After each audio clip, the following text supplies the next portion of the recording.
Que tal, como estades? Esta semana o Goberno comeza os trámites para designar o Pazo de Meirás e a Illa de San Simón como lugares de memoria. Son os dous primeiros enclaves de Galicia en conseguir este recoñecemento e que se suman os que xa existen noutros puntos de España. A intención é protexer estes espazos e divulgar o que aconteceu entre as súas paredes desde o golpe do 36 ata o fin da ditadura. Se San Simón foi todo un símbolo de represión, onde alrededor de 6.000 presos viviron durante anos nunhas condicións de vida durísimas, ameazados, maltratados e humillados, Meirás é o máximo expoñente do espolio cometido polos Franco en Galicia. Hai 5 anos o Pazo foi devolto ao Estado tras un proceso xudicial que aínda non está pechado de todo e despois de anos de movilización social.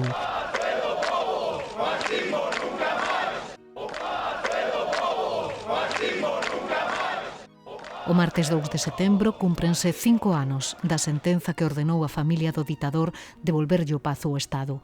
Coincidindo con este aniversario, representantes do Goberno acoden a Meirás e fano ante o malestar da Comisión pola Recuperación da Memoria Histórica que acusa o Executivo de blanquear os Franco e de excluir o movemento memorialista.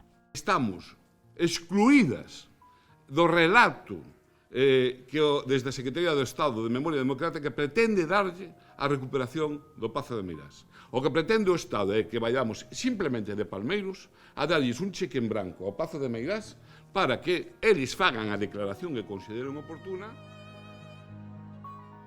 Na ferida aberta no 36 abrimos un capítulo dobre centrado na declaración destes dous enclaves como lugares de memoria. Non era sen tempo, ese é a verdade, como di o ditado popular.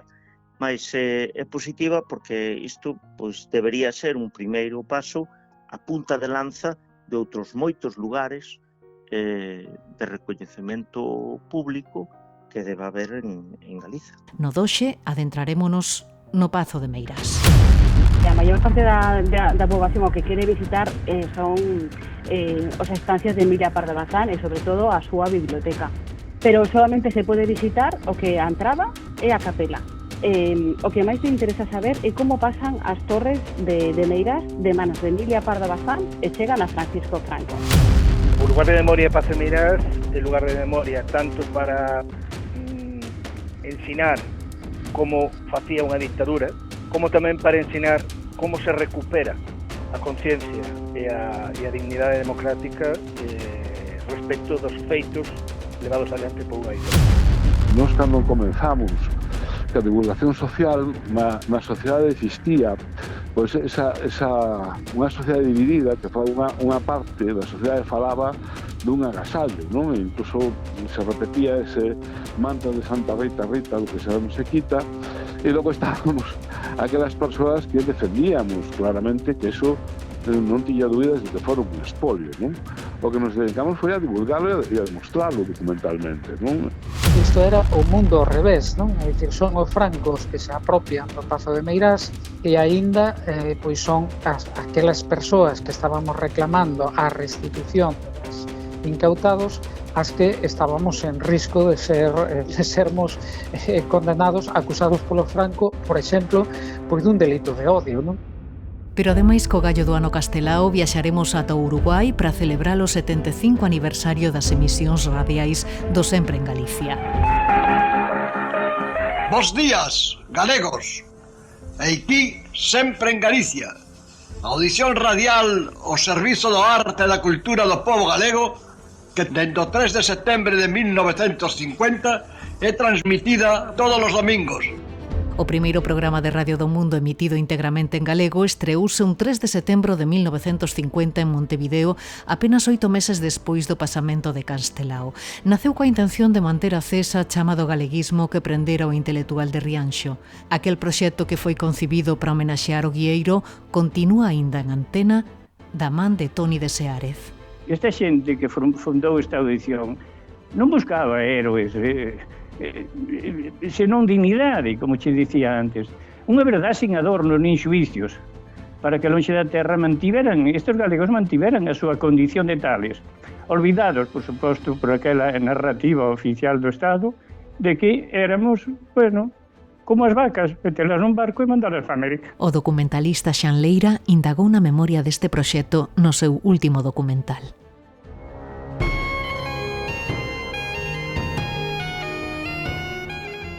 Coa morte de Castelao, o galeguismo seguiu sendo o que sempre foi.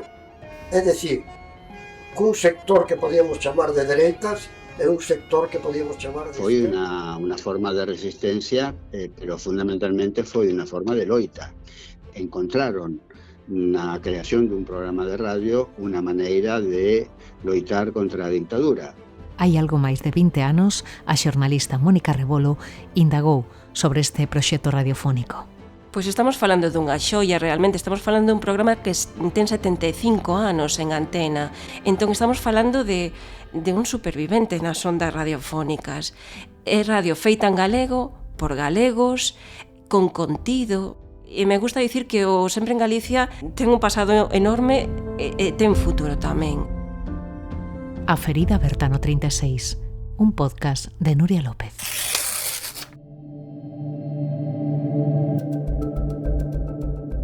Hai algo máis dun ano o Goberno anunciaba o seu compromiso de declarar a illa de San Simón e o Pazo de Meirás como lugares de memoria. Desde hai uns días, aquela promesa está por fin sobre o papel. O Executivo comeza a tramitar os expedientes para darlle este recoñecemento a estes dous enclaves que tan ben representan o significado da represión e do espolio franquista. O anuncio facía o pasado 28 de agosto o secretario xeral do PSDG, José Ramón Gómez Besteiro. O Goberno de España vai iniciar os expedientes de lugares de memoria histórica do Pazo de Meirás e do Illa de San Simón. Declarar lugares de memoria histórica, de homenaxe, de culto e efectivamente, por tanto, de lembranza desa loita pola memoria democrática que non caia no esquecemento, sobre todo como aviso hacia o futuro. Desde a Xunta aseguran que estarán vixiantes, din que velarán para que esta declaración non invada competencias da comunidade autónoma.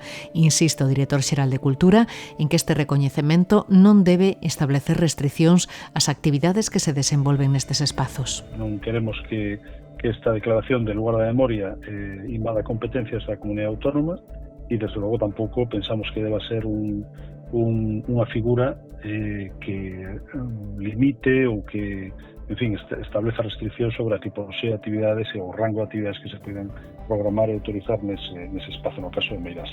Tendo en conta, ademais, que Meirás, as Torres de Meirás ou a Granxa de Meirás, como queramos chamarlle, o Pazo de Meirás, claro, responde a unha xénese, a un desenvolvemento e depois a unhas circunstancias moi concretas. Quer dizer, foi un lugar que naceu da man da familia de Emilia Pardo Bazán e que bueno, en fin, que ten circunstancias moi diferentes ás que teñen outros lugares que o Goberno do Estado di que quere declarar como lugares da memoria, caso, por exemplo, de Illa de San Simón. Anxo Lorenzo defende o plan de usos que a Xunta lle está dando a San Simón, nega que as actividades que ali se realizan sexan irrespetuosas coas vítimas da represión e insiste en que revisarán a fondo a letra pequena da incoación e defende que nese lugar se sigan celebrando actividades de todo tipo.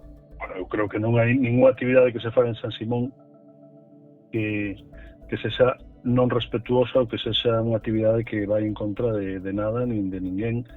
Por lo tanto, en fin, eu creo que esas son outras cuestións que teñen que ver máis ben co debate político que non coa realidade dos feitos da programación e das actividades que se fan en San Simón ou en outros lugares nos que a Xunta de Galicia ten que ver.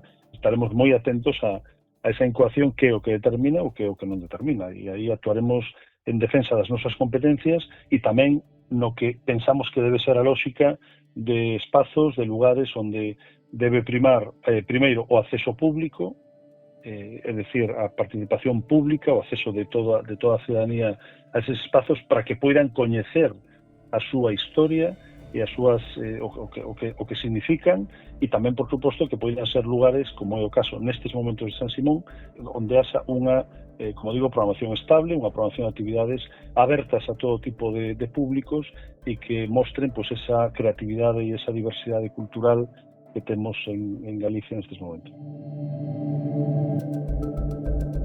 Matías Rodríguez da Torre, voceiro de Iniciativa Galega pola Memoria. Que tal? Moi boas. Hola, moi boas. Bueno, parece que arrancan por fin os trámites para que o Goberno declare a Illa de San Simón e tamén o Pazo de Meirás como lugares de memoria. Tardou en chegar, pero parece que chegou. Cal é a primeira valoración de Iniciativa Galega pola Memoria? Ben, a valoración evidentemente vai ser positiva, non era sen tempo, esa é a verdade, como di o ditado popular. Mas é positiva porque isto pois debería ser un primeiro paso para que realmente pois nos lugares da memoria, especialmente na illa de San Simón, non se pervirtan máis pois todas as actuacións que se están levando a cabo. Isto obrigará a que o xestor, neste caso a Xunta de Galiza, por concesión do Estado, mas en definitiva o xestor da actividade, pois teña que ter máis respeito pois pola historia da illa. Entón, pois creemos que deberá implicar pois unha sinalética especial, unha difusión, é dicir, que pois toda a persoa que acceda á illa de San Simón pois sexa consciente de que ali houbo pois un campo de concentración e unha prisión que aínda son memoria viva de toda a ría de Vigo e todo Galiza. Temedes que a Xunta ofreza resistencia porque eles insisten en que as competencias son súas e que en San Simón deben reinar todo tipo de actividades, teñan ou non teñan que ver coa memoria. Temedes esa resistencia? Por suposto que haberá. De feito, o Conselleiro de Cultura ten deixado moi claro que para el San Simón pois debe ter uns usos turísticos e en último lugar pois sempre se nomea a memoria. Pero independentemente desa resistencia, o que é verdade é que a declaración de lugar de memoria por lei pois debe exixir que o Estado lle exixa a súa vez a Xunta de Galiza o cumprimento da lei neste espazo. A parte, evidentemente, isto tamén debería obrigar a que o plan de usos que se deba ter da illa de San Simón e que o Estado tamén que debe exixir a Xunta de Galiza, pois se teña en conta como consideración fundamental que é un espazo, digamos, institucionalizado como lugar da memoria democrática. E despois está Meirás, non? Un espazo que xestiona neste caso o Estado, neste momento a parte accesible é moi pequena. Neste caso, Matías, este recoñecemento debería garantir visitas máis frecuentes e menos restritivas? Exactamente, é que en Meirás precisamente debería pasar, a novidade debería pasar por aí. Esta declaración pois debería obrigar a que a súa difusión e o seu coñecemento público pois deba ser xeralizado. Non sei se desde a Iniciativa Galega pola Memoria tiveron algún contacto, algunha conversa co Goberno Central neste sentido.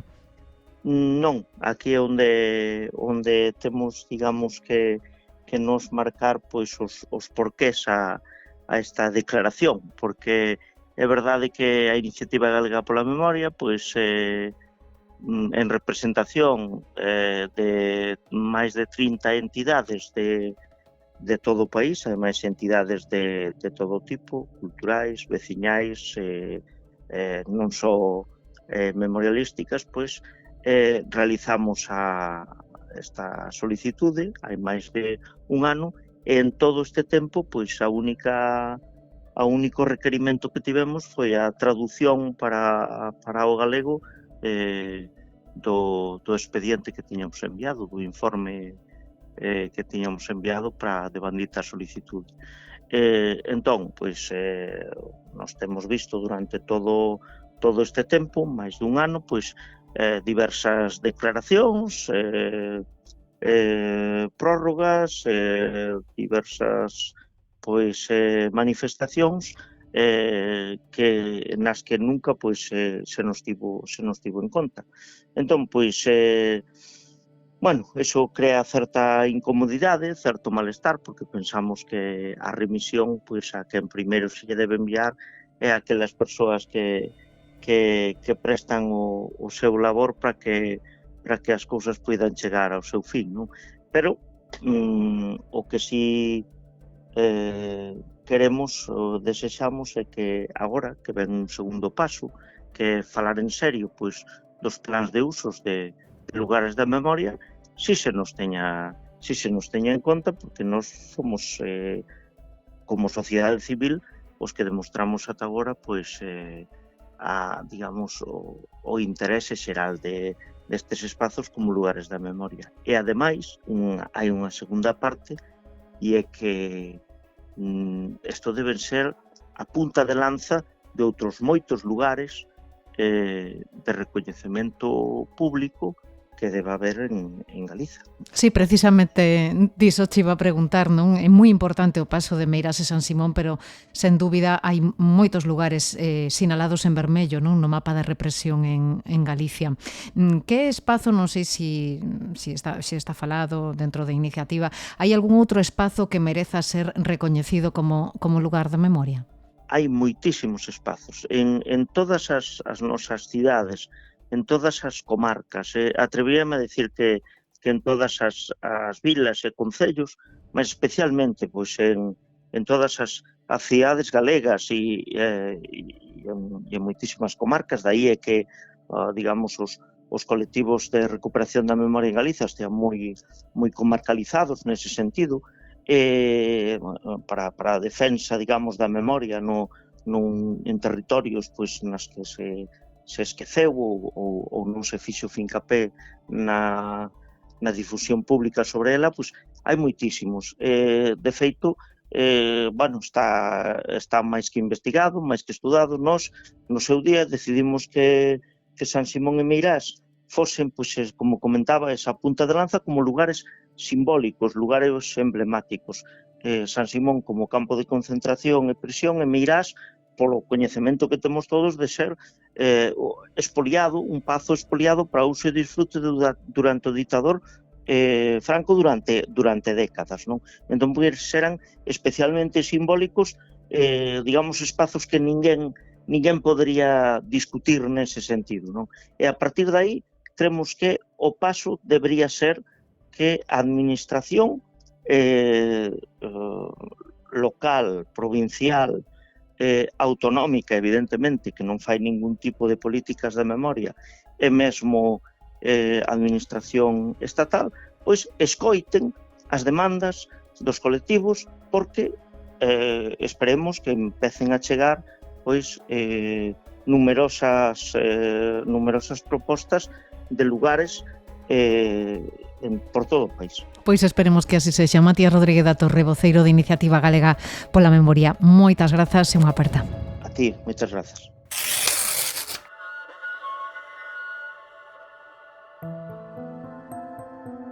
Posicionamentos que se producen ante a apertura do proceso para declarar a illa de San Simón e o Pazo de Meirás como lugares de memoria. Como xa vos contaba, no vindeiro capítulo adentrarémonos en San Simón, ese lugar de morte, represión e infamia o que foron parar alrededor de 6.000 presos nos anos nos que estivo funcionando como prisión e como campo de concentración.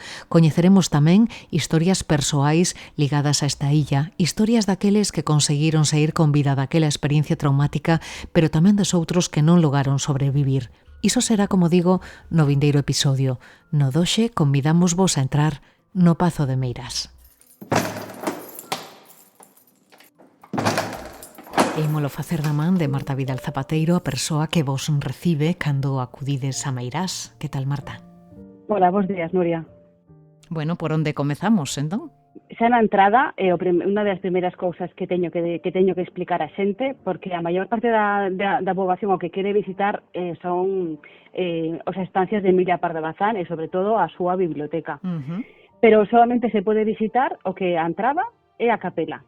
A xente decepciónese bastante cando o digo, pero para que o sepan, que non se deben unha decepción unha vez que están dentro. Nesa entrada do Pazo de Meirás conviven pegadas elementos que pertencían a Emilia Pardo Bazán e tamén elementos que pertencían aos Franco, non? Como os escudos de armas e outros elementos, non?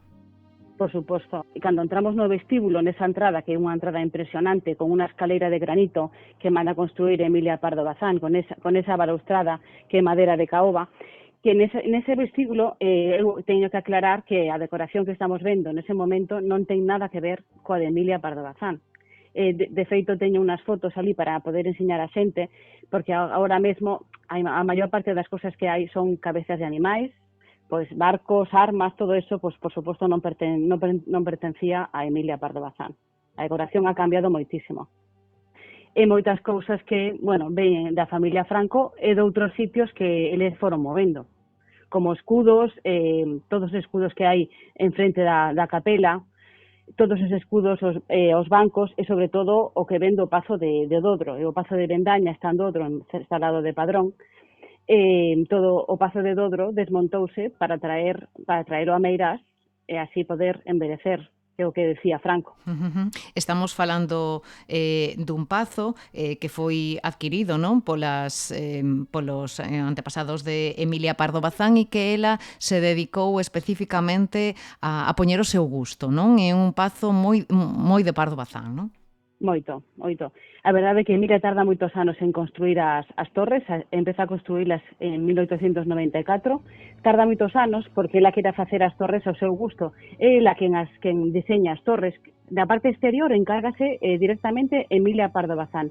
Ela fai os debuxos, debuxa os capiteis para que despois os podan facer en granito. Da parte interior, sobre todo, encárgase a súa nai, Amalia de la Rúa. Dona Emilia tiña especial querencia por este pazo onde residía boa parte do ano e onde tamén lle gustaba moito escribir. Que significaba Meirás para ela? Meirás para ela significaba todo.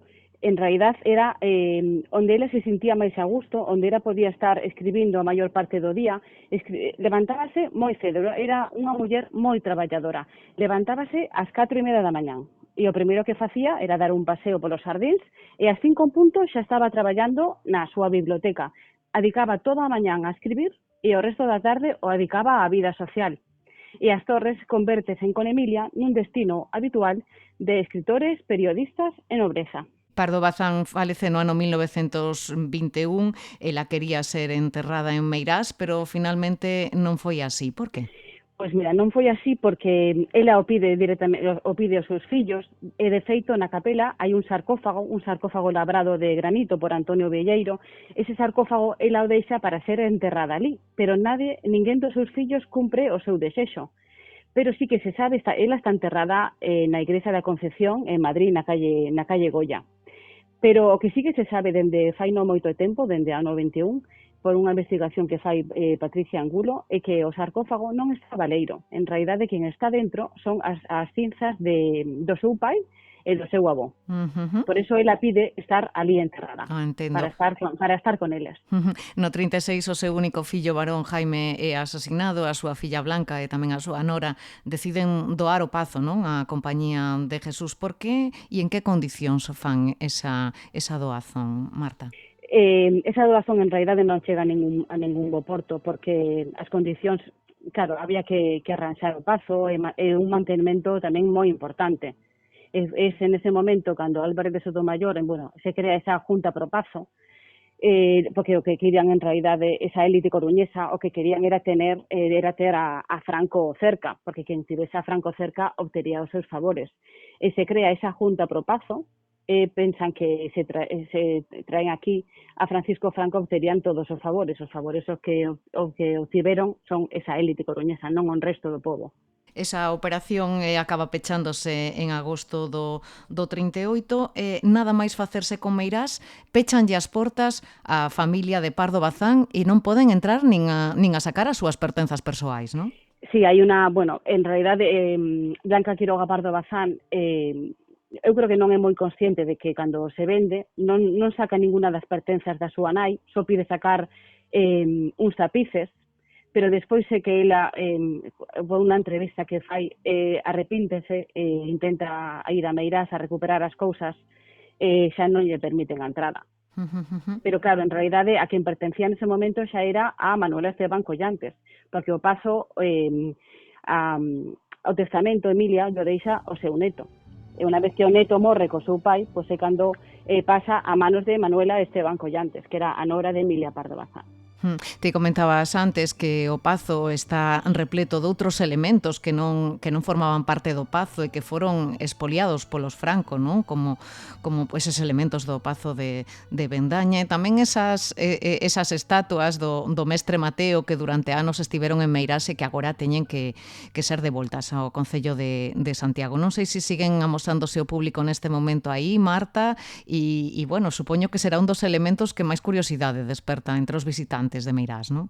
Por suposto, moita xente cando entra, das primeiras preguntas que fan son as esculturas siguen aquí, as podemos ver, e de feito as esculturas podense ver todavía, siguen na capela, non se moveron, están esperando ao seu traslado a Santiago, que irán á casa do pobo galego.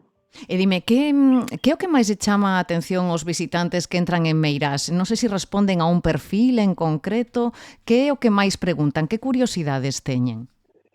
Pois mira, a parte que máis preguntan, hai xente que é moi curiosa e quere saber dende un principio prácticamente todo. O que máis te interesa saber é como pasan as torres de Meirás de manos de Emilia Pardo Bazán e chegan a Francisco Franco. Hai moita controversia, porque sempre houve un relato que non era correcto, solamente o coñecían a xente que realmente afectoulle este proceso. Entón, o que realmente queren saber é como pasa o pazo de Emilia Pardo Bazán e chega a manos de Francisco Franco. E despois, como chega despois outra vez a revertir a manos do pobo. Xa. Cantas persoas terían pasado xa por Meirás? Pois máis ou menos pasan unas... o que levamos de ano son casi unas 1.500 persoas, máis ou menos. Tendo en conta que tampouco se abre moitas horas ao público. Non sei se esperades que se amplíe ese horario de visitas unha vez que o pazo sexa declarado lugar de memoria. Eu creo que así debería ser, porque moita xente ten problemas para coller as citas. Se tarda moito tempo en collelas. Se tardan máis ou menos 3 semanas ou un mes de media. A xente di que tarda moito tempo en poder coller esas citas, porque son un grupo de máximo de 20 persoas. Entón, sí que se espera que nun futuro se poda visitar. Tamén habería que arranxalo primeiro. Hai zonas que están todavía, desde a época do incendio, que todavía o mellor están sin arranxar. Como experta en turismo, como guía turística, que representa Meirás dentro do conxunto dos bens materiais que existen en Galicia? Hombre, Meirás é un ben intercultural que ten, a parte de, primeiro, a pegada de Emilia Pardo Bazán, que é fundamental para coñecer a nosa historia, e despois, pois por suposto, a pegada de Francisco Franco, que eles en Meirás van a ir unidos sempre. Pois Marta Vidal, moitísimas grazas por esta visita guiada. Moitísimas grazas a ti, Nuria. E deixa a porta aberta porque o pazo é de todos. Grazas, un bico. Igualmente.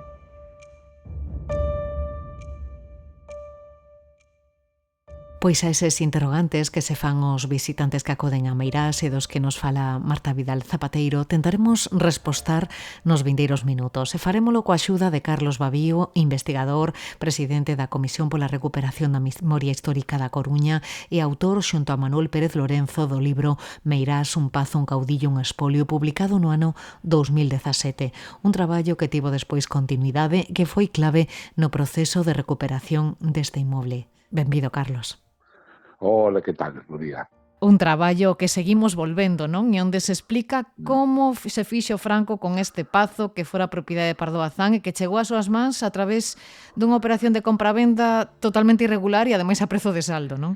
Sí, bueno, hai un proceso complexo porque inicialmente, como ben sabes, en Galiza cae os primeiros días baixo o control dos sublevados e o que se instaura, digamos, nos territorios que están controlados polos sublevados é unha economía de guerra, vale? Básicamente todo os bens de todo tipo se poñen ao servicio da guerra, para gañar a guerra, non? E aí se monta unha economía de guerra a base de todo tipo de subscripcións populares, non? Reguladas todas elas polo goberno que se instaura en Burgos, e ese é o modelo que se vai a copiar para crear unha nova subscripción, neste caso, sin o control do goberno de Burgos, que vai se chamar subscripción pro Pazo del Caudillo, que vai a servir para recaudar todo tipo de recursos para mercar inicialmente unha propiedade a herdeira de Emilia Pardo Bazán, non? Aí vai se dar tamén un proceso complexo porque esa suscripción, aínda que vai afectar prácticamente a toda a población, todo o mundo vese obrigado a aportar esa suscripción non vai a chegar para, mercar e logo modificar esa propiedade conforme os caprichos, primeiro de Carmen Polo e despois do propio Franco, non? Entón van a ter que multiplicarse na idea de, bueno, de crear novas fórmulas de captación de recursos. Entón aí van a atracar directamente as arcas municipais, obrigando os concellos a aportar unha porcentaxe da recaudación dos orzamentos municipais. Bueno, vanse utilizar todo tipo de artimañas para catar recursos. E ainda así esa junta por Pazo del Caudillo pues vai a entrar en bancarrota e logo pues, habrá outros diseños de como captar recursos que directamente utilizar as administracións públicas para derivar fondos fondos públicos a miras. Simplemente como detalle, decir que o Concello da Coruña, dentro desa obrigatoriedade de que os concellos tiñan que aportar diñeiro directamente ás arcas municipais, o Concello da Coruña aportou 25.000 pesetas no ano 1939, que non é unha cuantía menor, non? Ou incluso, pois, dentro dese entramado que existía de economía de guerra, había unha cousa que se chama suscripción nacional, que, bueno, pues, sobre todo funcionarios, empregados públicos, pero non solamente empregados públicos, sino outro tipo de empregados que traballaban no sector privado, tiñan que aportar unha cantidad de diñeiro fixa todos os meses para a guerra e vaise duplicar esa suscripción, creando unha nova suscripción para retirar diñeiro dos traballadores para aportalos ao Pazo de Meirás. Adquire o Pazo de Meirás, pero non lle chegaba coa extensión orixinal, senón que decidiron expropiar unha serie de propiedades que había alrededor do Pazo, entre elas, pois a propiedade da casa da túa avoa, non? Que a deixaron na rúa con 4 nenos. Sí. E unha compensación irrisoria, non? Sí, a ver, inicialmente, bueno, primeiro hai que chamarle expolio máis que expropiación, porque a expropiación é un instrumento administrativo reglado que sirve baixo compensación económica de abono do xustiprecio adquirir unha propiedade para un ben común superior, non? Neste caso non se daban as circunstancias propias dunha expropiación, hai que chamarle expolio, porque directamente o que se tomaban as terras colindantes para ampliar a propiedade original, non? É dicir, colindantes que os propietarios se quedaban sin os terreos e os arrendatarios dos terreos, que fundamentalmente eran terreos, a maioría deles arrendados para a explotación agropecuaria, se quedaban sin os dereitos sobre as terras, é dicir, o sea, sobre o seu medio de vida, non? E esas terras tamén por circunstancias que se deron na propia xestión desa junta pro Pazo del Caudillo, que prácticamente, pues, hai que decirlo así claramente, entra en bancarrota, pues vese sin capacidade de pagar, bueno, pues aos propietarios e aos arrendatarios os dereitos sobre as terras. Non será moito despois, no ano 1941, a miña avoa, o meu pai tiña 9 anos cando expulsan da casa, non? Que era unha situación moi precaria, é dicir, que eran na rúa. No ano 1941, xa Pedro Barrié de la Maza, como presidente desa Junta pro Pazo del Caudillo, que estaba liquidando, foi o que, bueno, fixo todas as operacións de compraventa das terras, que simplemente era entre levaban a assinar unha escritura de compraventa forzada, onde eles establecían un prezo a pagar, non? E cal foi o papel que xogou Barrié de la Maza e o alcalde Alfonso Molina nese expolio? Bueno, tuveron papeles diferentes, pero singulares. É dicir, Pedro de la Maza convirtese na persoa non solamente financeira de toda a operación, é dicir, sino que vai a ser a persoa de confianza de Franco. De feito, Franco vai a otorgar sobre Pedro de la Maza diferentes poderes notariales para xestionar en Meirás no seu nome, non? É dicir, incluso pues, en casa da miña familia a merca Pedro Barrié de la Maza en nome de Francisco Franco a través de un poder notarial, non? E vai ser a persoa pues, absolutamente de confianza dentro do réxime aquí en Galiza para, bueno, pues, evidentemente ter a presenza aquí tamén de Franco e retroalimentar nos favores, ¿no? E Alfonso Molina, pues, exactamente o mesmo, só que Alfonso Molina vai no facer primeiramente como enxeneiro xefe de obras da Diputación Provincial da Coruña, derivando a Meirás todo tipo de obras e de melloras para o Pazo de Meirás, e despois, desde a Alcaldía da Coruña, a partir do ano 1947, para convertir o Concello da Coruña nunha auténtica empresa de obras e servicios para Franco no Pazo de Meirás. No voso libro facedes mención a ese capítulo oscuro, non? Ese incendio que se produciu no interior do Pazo e que algúns aseguran que aproveitaron os Franco para quedarse con moitos dos elementos que había ali, non? Sí, bueno, a ver, na versión oficial do Estado, a causa que se produciu ali foi que un cortocircuito iniciou un incendio que rematou por o que todos coñecemos, non? Con medio Pazo de Meirás destruído, non? A ver, na memoria colectiva eso non casa cos feitos que aconteceron ali, incluso cas declaracións que se deron polos gardas civis. Pensa que a alturas do ano 1978 os Franco aínda continuaban os servicios do Estado pagados polo Estado no Pazo de Meirás. Entón, eles eran uns gardas civiles que tenían, pues, digamos, un papel de confianza entre a familia Franco e non tiñan tanta labor de vigilancia, senón, bueno, pues de estar dentro da propiedade, xestionando os bens dos Franco que ainda tiñan ali a alturas do ano 1978. E un dos gardas civiles de confianza que vivía dentro do Pazo de Meirás declarou que él mesmo se encargara de cortar o suministro xeral do Pazo de Meirás pues antes de que se producira o incendio, por lo tanto que él desbotaba absolutamente o tema do cortocircuito, non? Por lo tanto, aí existen diferentes versións e versións contrastadas de que ese incendio foi provocado, non? Logo podemos coñecer que os Franco non solamente, bueno, puideron, nunca se demostrou, evidentemente, non? Ese espolio, digamos, de obras de arte no Pazo de Meirás, pero sí que foi comentado públicamente, e incluso nos no libro ofrecemos unha testemunha dese espolio, non? Bueno, pues un pouco despois cobraron os seguros, en un lembro mal de 9 millóns de pesetas da época polos daños do Pazo de Meirás, sí.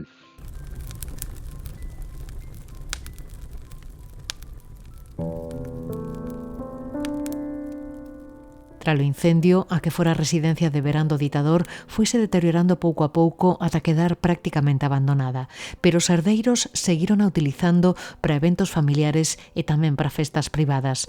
No ano 1988 morre Carmen Polo e con ela o título de Marquesa de Meirás, ou alo menos eso creíamos, porque un dos seus netos, Francisco Franco e Martínez Bordiú, empezou a mover fíos e acabou facéndose con el ata que llo retiraron hai case 3 anos en cumprimento da lei de memoria.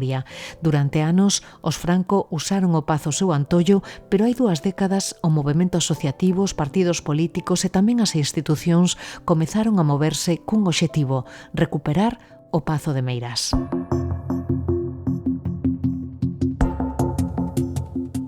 24 de novembro de 2005, a Comisión pola Recuperación da Memoria Histórica da Coruña organiza a primeira marcha cívica a Meirás co obxectivo de exixir a súa devolución.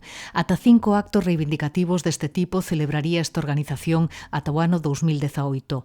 O 8 de agosto de 2008 celebran unha contraboda coincidindo co enlace dunha bisneta de Franco en Meirás. Dixo a bisnetiña, yo quiero un pozo. Tiene que ser ensada o no me caso.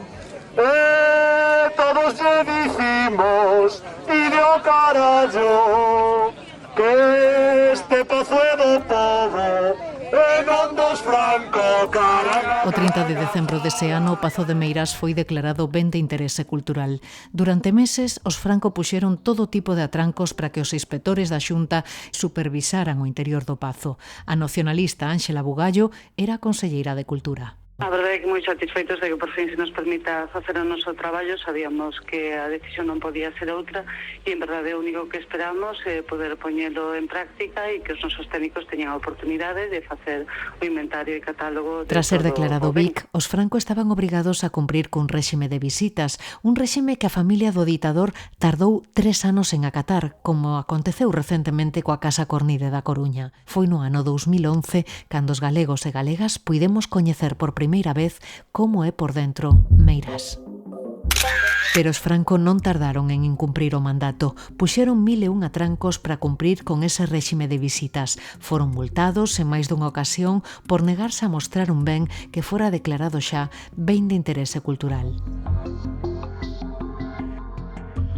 En xullo de 2017, as alarmas volven a acenderse. Os Franco anuncian públicamente que de agora en diante serán eles quen se encarguen de xestionar as visitas a Meirás. Advirten que aproveitarán a oportunidade para facer apoloxía da ditadura. En agosto de 2017, 19 activistas do BNG toman pola forza de xeito simbólico o Pazo de Meirás. Esta mañá, un grupo de galegos e galegas, de demócratas, de patriotas, de nacionalistas, vimos de ocupar o Pazo de Meirás nunha acción simbólica para reclamar que definitivamente este pazo volte ao pobo galego. Ata 247 anos de cárcere e case medio millón de euros en multas e indemnizacións chegaron a pedir os herdeiros do ditador contra estas 19 persoas. A causa tardaría 5 anos en arquivarse. Isto era o mundo ao revés, non? É dicir, son os francos que se apropian do Pazo de Meirás e aínda pois son aquelas persoas que estábamos reclamando a restitución das incautados as que estábamos en risco de sermos condenados, acusados polo Franco, por exemplo, pois dun delito de odio, non? Ese mesmo ano os Franco demandan o investigador Carlos Babío por un presunto delito contra a honra e intimidade persoal polas revelacións realizadas no seu libro Meirás, un pazo, un caudillo, un espolio. Tras esta primeira demanda, veu unha segunda. O caso non se pecharía ata 5 anos máis tarde. Eu tuve varias demandas da familia Franco por inxurias e calumnias a un dictador. É dicir, ás alturas do ano 2022, eu tiña que estar desfilando polos tribunais para intentar demostrar que o defenderme de que eu non inxurara a un dictador. Pero a loita pola recuperación de Meirás foi escalando chanzos. Ese mesmo verán, a Deputación da Coruña, os Concellos da Coruña e Sada, a Universidade e colectivos memorialistas acordan constituir a Xunta pro Devolución do Pazo de Meirás, unha comisión totalmente oposta á Junta pro Pazo del Caudillo, creada en 1938 co obxectivo de entregar este inmoble ao ditador. Goretti San Martín era a vicepresidenta da Deputación. Todo o mundo estivo, o movemento cidadán, algunhas administracións, algunhas institucións, historiadores, persoas que eran especialistas en historia, en dereitos xurídicos, en cuestións de recuperación realmente de casos deste tipo e que finalmente puxeron todo o seu bo saber para que puidese ser unha realidade esta devolución. En setembro, o BNG denuncia ante Nacións Unidas o espolio e a apoloxía do franquismo efectuada pola familia do ditador e reclama a intervención deste organismo internacional. É para nós un esperpento, unha patada á democracia ver como os Franco queren converter o Pazo de Meirás nunha especie de parque temático do fascismo coa súa complicidade. E falo da súa complicidade, señor Feijóo, porque sabía desde había meses que a Fundación Francisco Franco estaba xestionando as visitas e non fixo absolutamente nada nin o denunciaron. A finais dese mesmo ano, a Xunta constitúe por mandato do Parlamento un comité de expertos que elabora o seu propio ditame. O 29 de decembro de 2017 morre Carmen Franco, a filla do ditador. Os herdeiros poñen a venda o Pazo, piden por el 8 millóns de euros, pero o proceso xudicial pola recuperación deste inmoble era xa imparable. En xullo de 2019, a Avogacía Xeral do Estado presenta unha demanda contra os Franco por fraude na adquisición do Pazo. Exíxenlle a súa devolución. O 2 de setembro de 2020, a xuíza Marta Canales declara que o Pazo de Meirás é propiedade do Estado e exíxelle os herdeiros do ditador que o devolvan. Sostén que a Junta pro Pazo regalou no ano 38 o inmoble ao xefe do Estado e non a Francisco Franco a título persoal e considera unha simulación a compravenda efectuada en maio do 41 polo ditador. O 10 de decembro de 2020, o Estado recibe as chaves do Pazo. O 30 de xaneiro de 2021, o Goberno abre ao público os exteriores de Meirás. Este es el lugar donde transitó una parte importante de la vida de un dictador, de Franco. Este es el lugar donde muchos españoles y no españoles vendrán a encontrar el relato de la verdad, de lo acontecido, de la vida del dictador en este lugar, de los consejos de ministros de una dictadura que negaron las libertades, los derechos, la participación y que significó también en la represión y en el exilio el sufrimiento inmenso de los demócratas españoles, de los antifascistas. Aínda que pareza mentira, desde entón o proceso xudicial non está aínda pechado pola resistencia dos Franco a acatar as sentenzas. Tentaron ser indemnizados polos gastos de rehabilitación e mantemento que fixeron no inmoble tras o devastador incendio do 78 e durante os 40 anos nos que ocuparon a propiedade tras a morte de Franco. Para nada están en todos os espazos ganados, ni moito menos. Solicitan ao Alto Tribunal ser indemnizados polo mantemento da propiedade durante o tempo que estiveron poseídoa, non? É dicir, non reclaman cuantías menores. Tamén tentaron quedar con 564 bens de gran valor histórico e cultural que estaban no seu interior. Só conseguiron 5, unha virxe, uns anxelotes de bronce, unha lámpara, un aplique de parede metálico e unha alfombra. Os outros 559 bens foron outorgados ao Estado en primeira instancia por sentenza xudicial. Pero os Franco seguen batallando nos tribunais, pero xa sen as chaves de Meirás.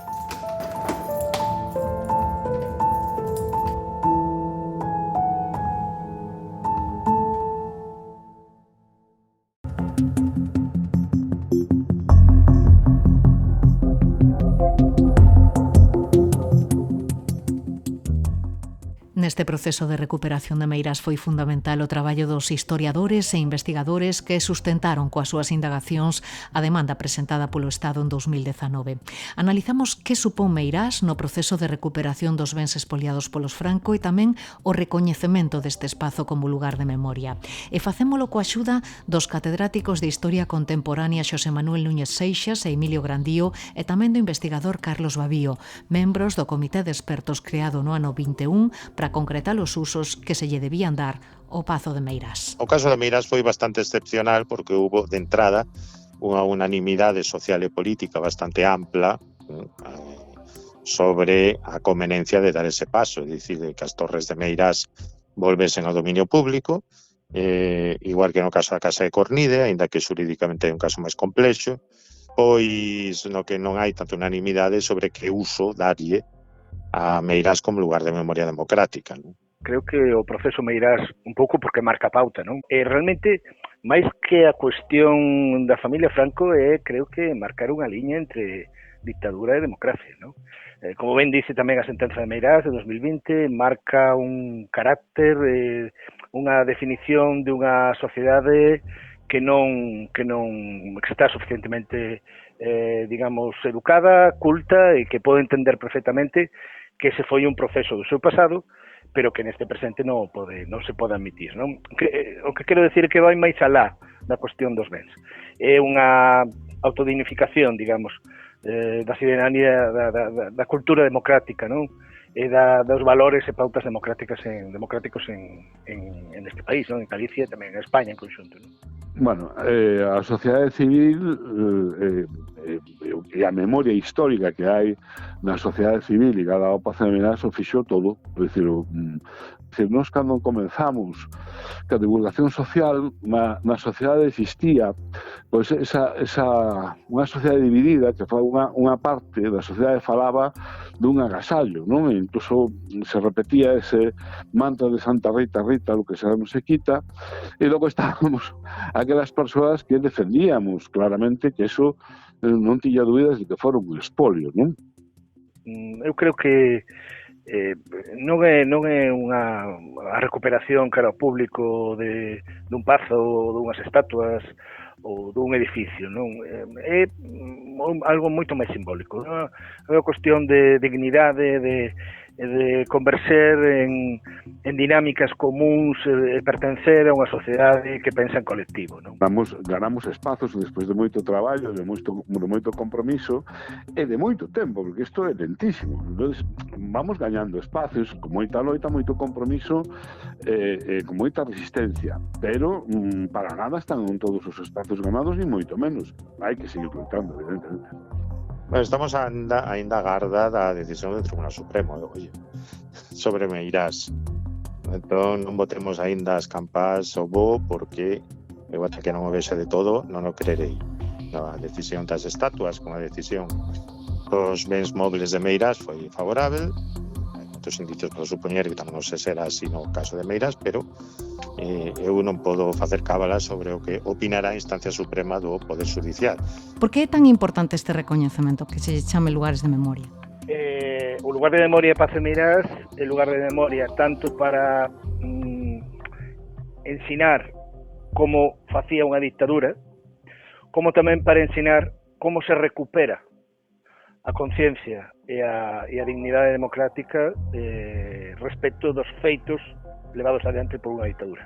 Estou falando de que non é só, para min, dende logo, non é só importante o tema, volvo a insistir, dos edificios, etc., senón esa loita en común, esa metodoloxía en común que é o método Meirás, é que nos obriga a todos, para construir algo en común, a remar cara a un determinado lado, ¿no? E ese lado, cara ao que tentábamos remar, evidentemente a maioría dos que todos os que estábamos ali, era, digamos, esos valores democráticos, esa cultura democrática, e entender que formamos parte dunha sociedade común, dun colectivo, non?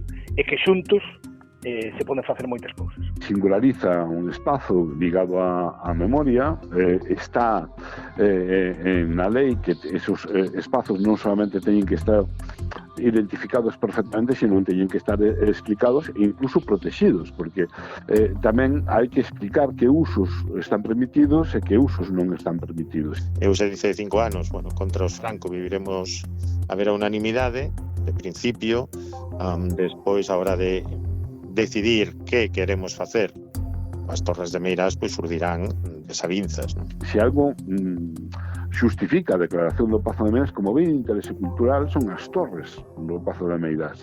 E son precisamente o elemento que tiña que ser visitable desde o punto de vista de respeto ao patrimonio público e incluso pues, de ser guiado no seu interior, non?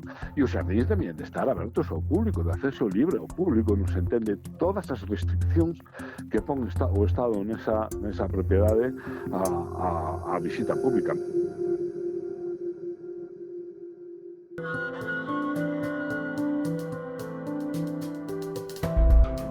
O proceso de devolución de Meirás produciuse tras anos de investigación, pero tamén despois de anos de movilización colectiva. Unha loita na que participou activamente Néstor Rego, actual portavoz do BNG no Congreso. Que tal, benvido?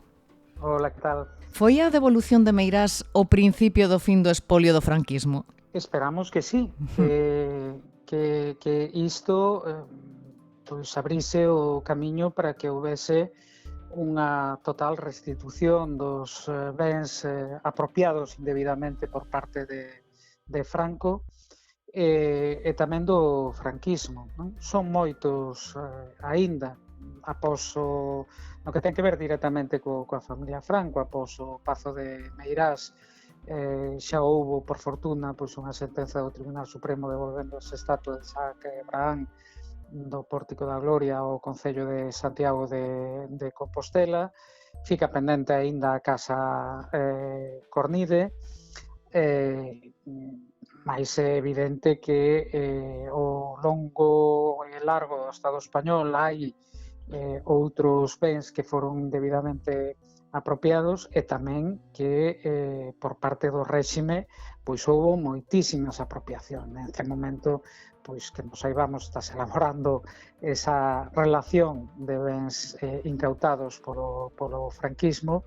Esperemos que sexa rápido. Por exemplo, pois temos tramitado ou reclamado algúns como o Centro Social de Cervás en Ares, que sexa rápido, porque a partir de aí pois o Estado debe actuar.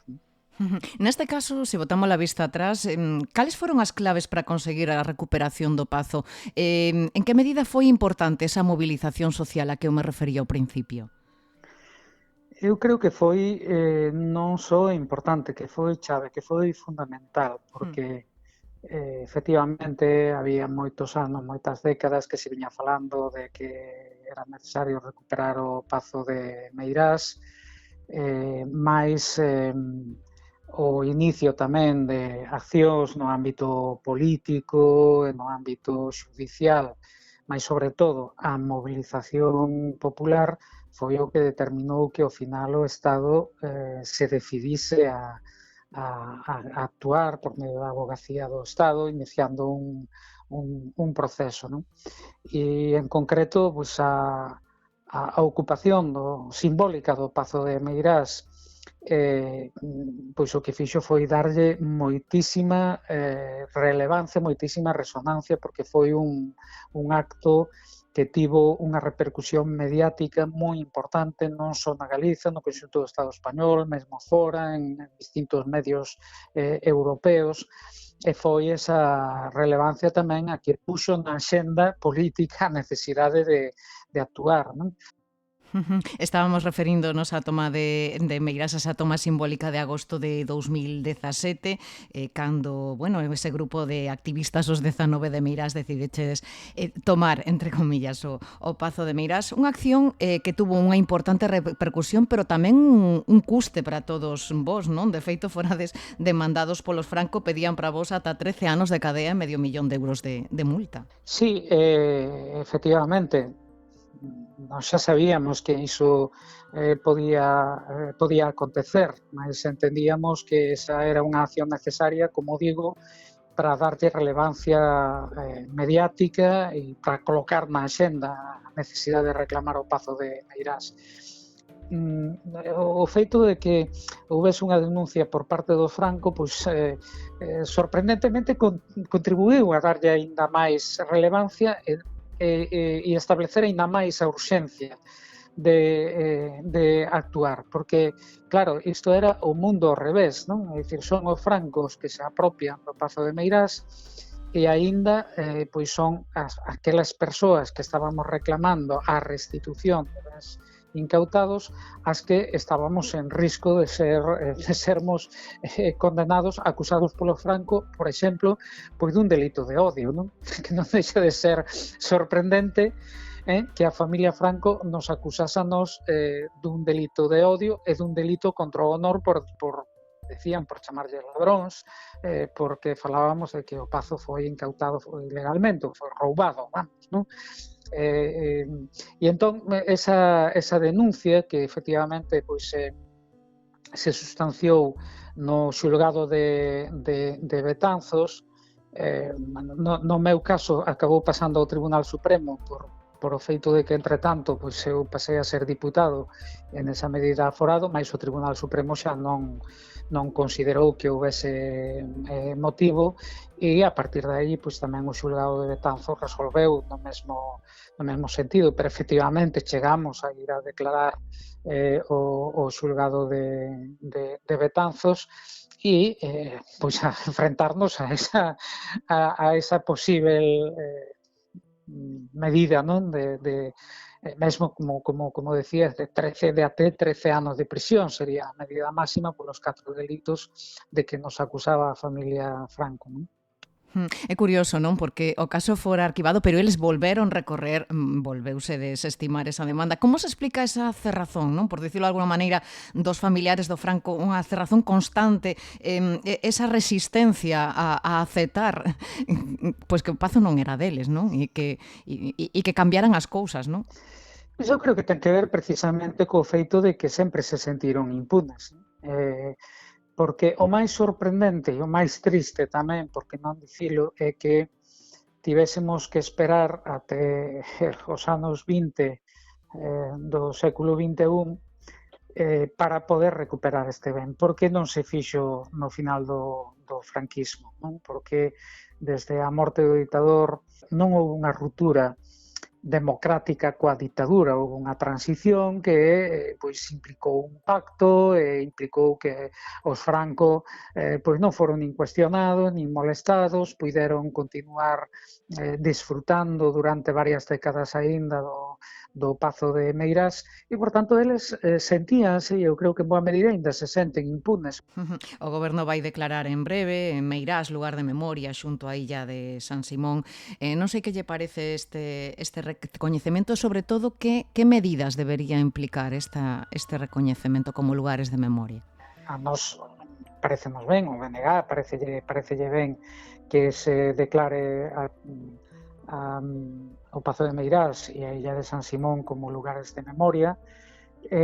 O primeiro efecto ten que ser que haxa un mínimo de respeto por eses espazos. Digo porque é coñecido que no caso da illa de San Simón a Xunta autoriza ali actuacións que non só non teñen nada que ver coa memoria, sino que creo que directamente pois son, en certa medida, unha ofensa, non, ás persoas que estiveron ali ou que morreron ali, non? E, por tanto, o primeiro que ten que haber é un mínimo de respeto, mas a partir de aí terían que ser espazos que de maneira permanente reflectisen a memoria da loita democrática, a memoria das vítimas do franquismo, con espazos musealizados, con actividades que pois puidesen estar abertas a todo o mundo. Nós temos unha opinión, é que o Pazo de Meirás debería ser transferido á administración galega. Sabemos que neste momento pois temos un goberno galego que non é nada proclive, comentaba antes, non non só a traballar na memoria democrática, senón simplemente a respetar mínimamente a memoria democrática, mas este é sobre todo unha cuestión de principios, non? Cando falamos de que o Pazo de Meirás é do pobo galego, pois isto tamén implica que debe ser da administración galega e a partir de aí pois xa traballaremos e xa loitaremos porque primeiro, mentres este esta administración actúe en consecuencia e respete esa memoria democrática, mas sobre todo porque haxa outra administración, outro goberno galego que o faga, que é do que se trata, non? Eu tiven recentemente unha reunión co secretario de Estado de Memoria Democrática, trasladei algunhas cuestións de como nos vemos isto, tamén que nos parecía ben esas declaracións, mesmo falamos da hipótese, da posibilidade de que houvese alguna máis. Por exemplo, a cidade de Ferrol no seu conxunto podería ser, creo que hai razóns para ser declarada tamén lugar de memoria, non? Por tanto, pois eu creo que sería tamén unha boa oportunidade que se declarase Ferrol lugar de memoria, non? Esperamos que así sexa. Pois Néstor Rego, deputado do Bloque no Congreso, moitísimas grazas por pasarse por aquí e por axudarnos tamén a facer memoria. Unha aperta. Moitísimas grazas a vos, unha aperta. Estaremos atentas ao plan de usos que o Goberno decide dar a Meirás, un pazo erixido durante anos como símbolo do franquismo e convertido agora en lugar de memoria tras décadas de espolio, pero tamén de dignidade e de movilización colectiva. A ferida aberta no 36, un podcast de Nuria López.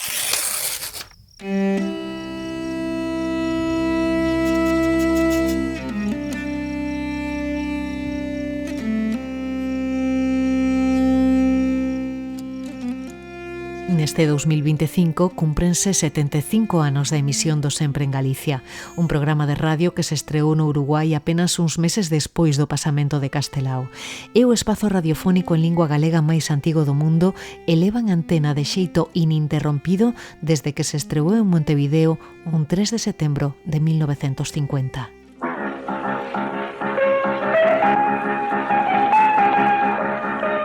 Bos días, galegos. Aquí sempre en Galicia. Audición radial ao servizo do arte e da cultura do povo galego que dende o 3 de setembro de 1950 é transmitida todos os domingos. Esta é a emblemática cabeceira do Sempre en Galicia que os ointes escoitan cada domingo ás 9 en punto da mañá. Consérvana intacta desde a primeira audición no ano 1950. O poeta Emilio Pita interpretou o piano a Muiñeira de Chantada e diante do micrófono sentou o inesquecible Manuel Meilán. Tras a morte deste, no ano 1994, tomoulle o relevo o xornalista de Carballo Antonio García de Seárez, que leva 47 anos residindo en Montevideo. Toni de Seárez, que tal? Saúdos e moitísimas grazas por recibirnos. Gracias a ti e, un saúdo garimoso a toda Galicia. O primeiro de todo, parabéns por este aniversario. Non sei como o está celebrando o equipo do Sempre en Galicia estes 75 anos. Estamos celebrando con moita ilusión o vindeiro 5 de setembro, o aniversario é o 3, pero o vindeiro 5 de setembro vamos facer unha reunión donde xa hai máis de 400 personas anotadas para asistir aos festexos de Sempre en Galicia, onde actuará, entre outras,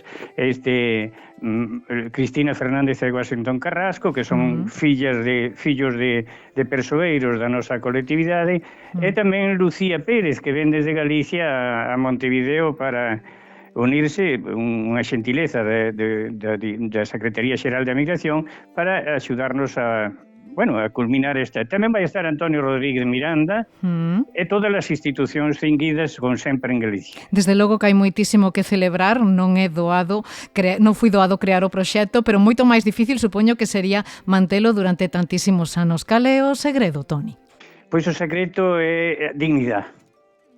A dignidade que puxamos todos, que puxeron, que nas fundaron. Eu podo che falar dos fundadores como xente verdadeiramente admirable. Luís Tobío, diplomático, un home que lle decíamos o Papa, porque sabía moitos idiomas. Emilio Pita, música, poeta, Pedro Couceiro, médico químico, Antón Crestar, escultor, Xesús Canaval, un filántropo, empresario estupendo, Manuel Beilán, que foi albacea e amigo personal de Castelao. Eles levaban o mapa da súa terra na memoria. Moitas outras xentes en Bos Aires, Abraira, Don Manuel Puente, Seoane, Tacholas, Picallo, eu que sei, unha chea de galegos que decidiron participar. Emocioname falar deles. Normal. E que estamos falando dunha audición, Toni, creada apenas uns meses despois, non, do pasamento de Castelao, coa idea de continuar un pouco co legado, non, e manter vivo ese facho do galeguismo que ela acendera, non? Claro, a idea saliu de Alfredo Somoza, que era diputado, como sabes, diputado republicano, pero era curmán de Castelao, non? Pero despois xuntáronse no Centro Republicano e dixeron, por que non facemos unha homenaxe a Castelao? Que é mellor que facer unha audición para que, como un deber moral de xusticia histórica e intentar manter cálido e vivo, terno, o recordo da nosa terra. E, fixérono con unha forza tremenda. Teño que dicirche que ao principio viñan foi como unha espada contra a ditadura franquista, non? Ramón Piñeiro, Valentín Paz Andrade, Sisto Seco, Emilio González López, eu que sei, Isa Díaz Pardo, Neira Vilas, Pedrallo, todos mandaban editoriales que nos leíamos, nos leíamos ao aire, non? En fin, porque era duro esa xente que chegaba. Non podíamos deixar que perdera a súa identidade. Claro, porque en certo modo, Toni, o programa tamén serviu de refuxio, non? Para eses milleiros de migrantes que chegaban naqueles anos da ditadura a unha terra para eles descoñecida, non? Pero, por suposto, sobre todo aos que viñan escapados, sobre todo para os que viñan medio sin documentación e todo eso, porque, mira, os dirixentes políticos galegos deben de ter en conta, deben de repasar a historia de Galicia para que non se repitan esos erros outra vez. Aquí viñan nenos de 15 anos que chegaban ao barco, chegaban ao porto de Montevideo e non había maneira de... E tiñan os centros, entonces iban ao centro Galicia, ao centro republicano, ao centro lucense, en busca dun amparo. Moitos deles chegaron a moito, chegaron a ter cartos, a facer diñeiro, pero houve os outros, aqueles que non chegaron a nada. Hoxe temos, conto isto por como unha anécdota, todos os domingos ás 9 da mañán, o Hogar Español de Ancianos donde hai 200 galegos, velliños, por suposto, prendenlle a audición para que escoiten a música galega, non? Pero esta xente que fundou esta audición non buscaba héroes, senón dignidade, como che dicía antes. Unha verdade sin adornos nin xuicios, para que lonxe da terra estes galegos mantiveran a súa condición de tales, olvidados, por suposto, por aquela narrativa oficial do Estado, de que éramos, bueno, como as vacas, metelas nun barco e mandalas para América. O formato foi todo un éxito desde o primeiro momento, non? Teño entendido que nos anos 50 chegaron a seguilo alrededor de 300.000 persoas ata o final da ditadura franquista. As cifras eran similares, uns datos sorprendentes, non? Mira, ainda hoxe é o segundo programa máis escoitado a esa hora da mañá. O primeiro é fútbol, porque, por suposto, claro, o fútbol, os uruguayos e os... Bueno, pero eu quería che contar unha cousa. Sí. O máis interesante para min non foi o respeto e o cariño que tuven a eses amigos, que eran verdadeiros amigos de Castelao. É dicir, eu mandeille a Avelino Pousantelo cartas persoales deles, de Castelao a eles e deles a Castelao. Quixera decirche que o meu máis sincero orgullo foi haber entrevistado e falado con Antón Alonso Ríos. Unha honra, pero creo que foi o último en falar con ele, non? Porque foi no ano 79, ele morreu no 80. Xa te digo, non era un programa en busca... O que querían os fundadores era espallar a galeguidade nesta América galega que era Argentina e Uruguai, o Río da Prata, e había casi 2 millóns de galegos e facer unha lexión de almas que se convertiran en sembradores de patrias e de matrias. Era unha epopeya humilde, xa se sabe, no seu orixen, pero foi inmensa no seu legado. Unha vez aquí, un embaixador queixouse a España, o ministro de Información e Turismo daquel día, que era de Villalba,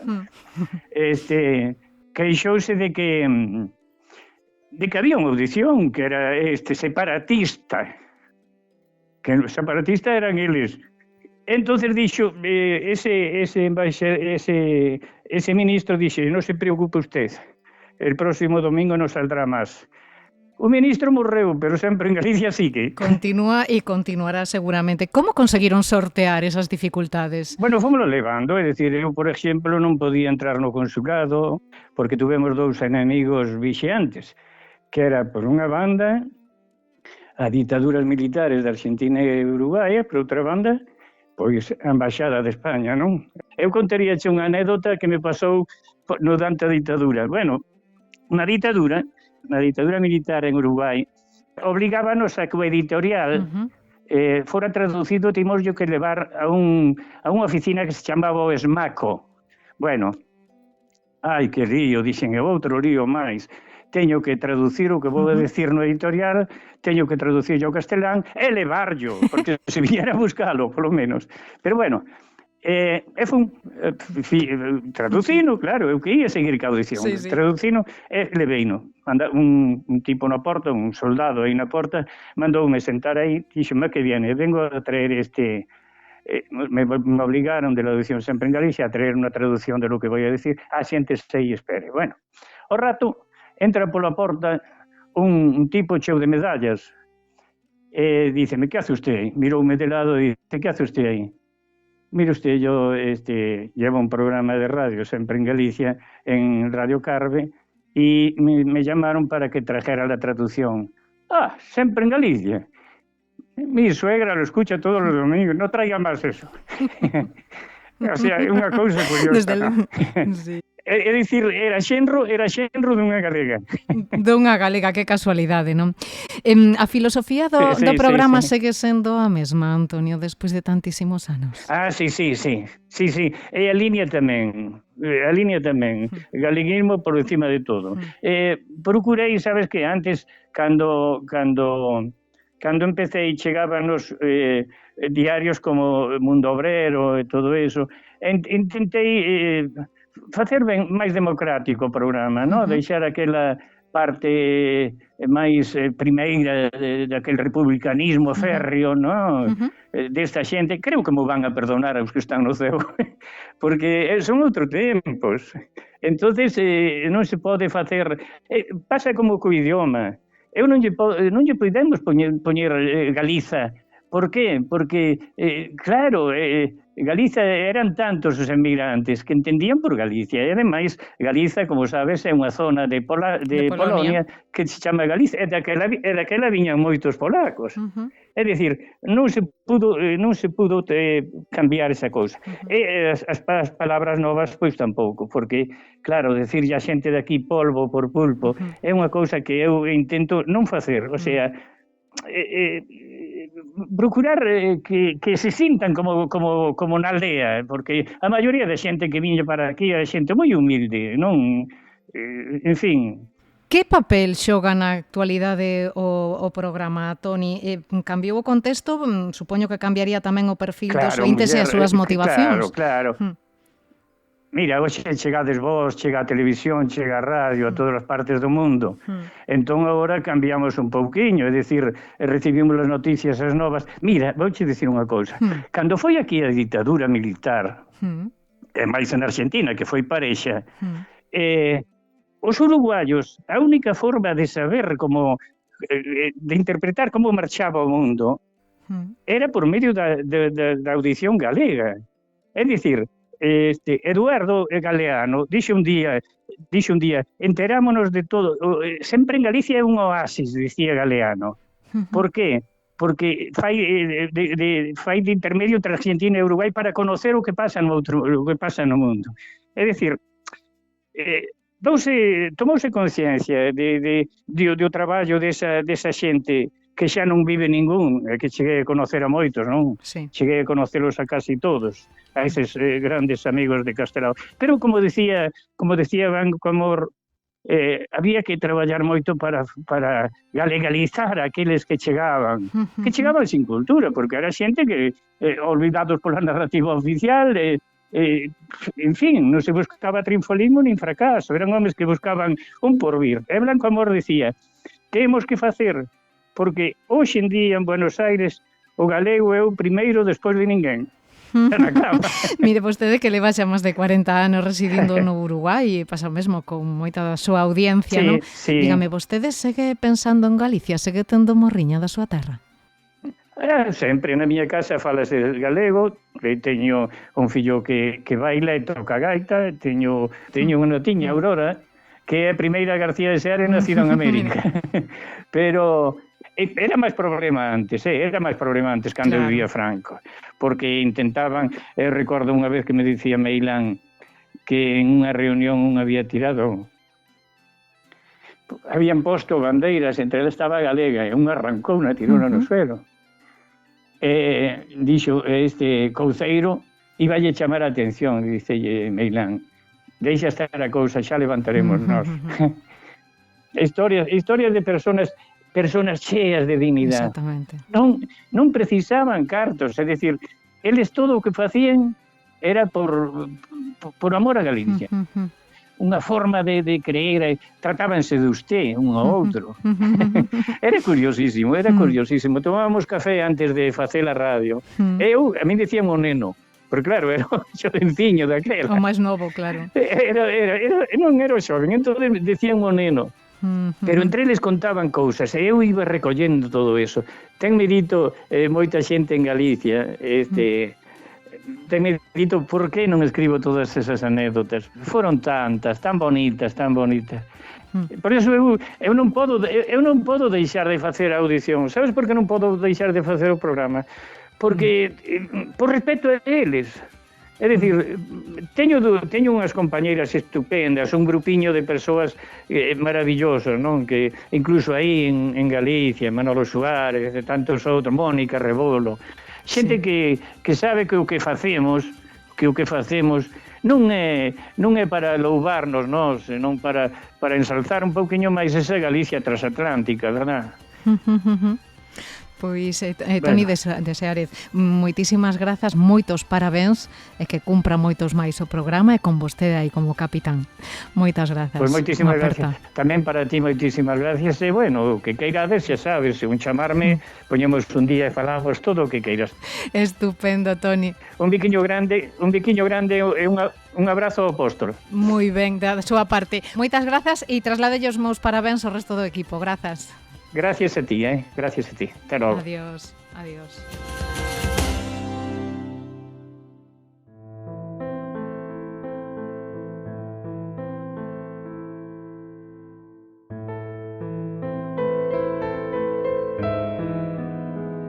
Coincidindo con este 75 aniversario da primeira emisión radial deste programa, estreas o documental Sempre en Galicia, voz e pensamento galeguista na emigración, dirixido polo documentalista e cineasta especialista na recuperación da memoria Xan Leira.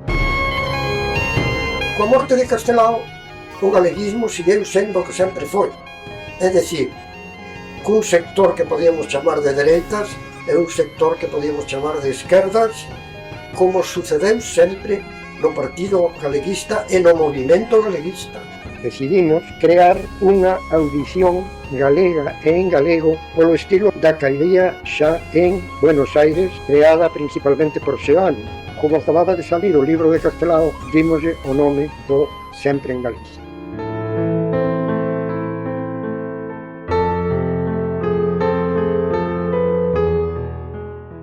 Xan Leira, benvido e moitas grazas por estar aquí con nós. Hola, que tal? Bueno, como foi o proceso de produción deste documental centrado nesa pequena milagre, non? Que supuxo a emisión dese primeiro espazo radiofónico en galego do mundo. Efectivamente, milagre que aínda sigue vivo e o gallá que volva a cumprir dentro de 75 anos outro aniversario importante, aínda que nós non esteamos presentes. Pois, bueno, o documental sobre o programa de radio Sempre en Galicia, bueno, de unha outra maneira está vinculado estreitamente ao meu traballo cinematográfico, de investigación, polo tanto, digamos que é unha sumatoria de traballos que veño desenvolvendo dende fai máis de 30 e tantos anos, polo tanto, bueno, a veces aproveitas as datas conmemorativas ou forzas a que esas datas conmemorativas poidan facilitar a produción dun documental, como é neste caso o do programa de radio Sempre en Galicia, porque, bueno, como ben dicías, é un verdadeiro milagre que se manteña vivo. O que non é un milagre é a súa constitución, porque, bueno, temos que ir á historia e para fundamentar a iniciativa e a creación do programa Sempre en Galicia hai que ubicarnos na primeira mitade do século XX, despois da derrota na Guerra Civil, os exiliados galegos en distintos países do mundo traballan, crean, maxinan unha nova Galicia, maxinan sobre a recuperación democrática de Galicia. Castelao está presente en todas esas iniciativas, por lo tanto, digamos que a masa migratoria e os exiliados que hai polos países de todo o continente americano é verdadeiramente moi importante, e a pegada e o rol de líder de Castelao fai que coa súa desaparición os galeguistas síntanse orfos, pero tamén na súa honra pensan e matinan sobre que proxectos poden desenvolver para seguir mantendo vivo o pensamento, o ideario de Castelao e o seu compromiso coa recuperación democrática de Galicia. E dali xurde dese grupo de exiliados e emigrados en Uruguai, a idea da creación deste programa de radio. E por que este formato radiofónico? Ben, o formato estaba pensado na ampla divulgación que por aqueles anos tiñan a radio, obviamente os periódicos e o cinema. A produción dun programa de radio era moito máis sinxelo, máis factible para levar adiante, e eles pensaban de que era o formato máis acaído para desenvolver eses eixos comunicativos que eles consideraban que era importante para atraer a audiencia, para volcar información, para recuperar información da propia diáspora e poder de unha ou outra maneira espallarla por distintos países de América. Entón, bueno, eles atoparon que a radio era un medio máis axeitado. Logo tamén, ti sabes que hai subxetividades, hai relacións, hai vínculos que facilitan máis unha decisión que outra. Entón, é importante salientar aquí que entre as persoas que desenvolveron este proxecto e o levaron adiante, había vínculos afectivos, de colectividade, cos donos da Radio Carve de Montevideo, que tamén eran galegos, e, polo tanto, iso facilitou moito o desenvolvemento deste programa de radio. Entendo, inmediatamente ese programa bate todas as marcas de audiencia, convértese nunha ponte, podemos dicir, non, entre Galicia e os galegos da diáspora, pero tamén nun lugar de acollida para aqueles que chegaban a unha terra descoñecida, non, Xan? Exactamente, porque a música coa que comeza o programa Muñeira de Chantada e foi un elemento de unión e de identificación da xente de Montevideo, dos emigrados no Uruguai, con este programa de radio. Entón, bueno, a música abriu as portas a xente da emigración que en distintas situacións, en distintos momentos, en distintos grupos sociais, profesionais, sempre ás 9 da mañá escoitaban o programa Sempre Galicia. Sexa no almacén, sexa no restaurante, sexa no bar, sexa no autobús da línea da compañía Cutsa, que era unha compañía creada e liderada por galegos. Entón, digamos que, bueno, o programa de radio cumpliu ese ponte de comunicación emocional, afectivo, político, inclusive, de darlle aos nosos emigrados, bueno, un pouco da nosa terra, un pouco da nosa patria, un pouco da nosa matria, música, contidos e tamén unha expectativa de futuro mellor a partir do pensamento galeguista que unía a todas estas persoas que crearon o programa. Desde logo, miremos por onde o miremos, o espazo foi todo un fito, non, para os galegos da diáspora, porque era o primeiro programa radiofónico íntegramente en galego nun momento moi complicado politicamente, no que o idioma estaba perseguido, non había espazo prácticamente para a utilización da nosa lingua, nin na literatura, nin na comunicación. Non sei se foi, en certo modo, unha forma de resistencia de todas estas persoas, deste colectivo, destes guieiros da galeguidade. Sí, bueno, foi unha forma de resistencia, pero fundamentalmente foi unha forma de loita, porque o feito de que no ano 50 en un país latinoamericano, como é o caso de Uruguai, este grupo de galeguistas republicanos emigrados e exiliados que estaban en Montevideo, evidentemente encontraron na creación dun programa de radio unha maneira de loitar contra a dictadura. Non é casual que tanto a xente que dirixía o programa como despois, cando morre Manuel Meilán, que asume a dirección do programa o Patronato da Cultura Galega, o Patronato da Cultura Galega non era invitado a ningún tipo de de recepción por parte do goberno español. Tampouco eles querían ir, porque tampouco eles recoñecían ao goberno español franquista xurdido do golpe de Estado do 18 de xulio de 1936. Por lo tanto, bueno, o programa de radio sí é un programa de resistencia, pero tamén é un programa de loita por levar adiante a lingua galega, por levar adiante a nosa cultura, por levar adiante o pensamento castelaniano, que era moi importante en Uruguai. E logo hai que ter en conta a importancia que ten a colectividade galega no Uruguai. Uruguai é un país de unha poboación pequena, digamos, e a masa migratoria galega verdadeiramente é moi importante comparativamente. Tal vez poderíamos decir que é o país con máis galegos proporcionalmente, verdade, de toda América. Por lo tanto, bueno, a nosa impronta e a necesidade da nosa emigración era satisfeita por este proxecto político, cultural e mediático como foi e como sigue sendo o programa de radio Sempre en Galicia. Se analizamos desde o punto de vista político, xa falamos da contribución cultural e lingüística, en que medida foi importante o papel deste espazo tamén para a supervivencia do proxecto galeguista? Bueno, non hai que esquecer que se funda apenas 6 anos despois, non, da constitución do Consello de Galiza. Había persoas como Lois Tobío que estaban totalmente inmersas dentro dese órgano de goberno de Galicia no exilio, non? En que medida foi importante o papel político tamén deste espazo, Xan? Bueno, foi importante porque a través deste programa de radio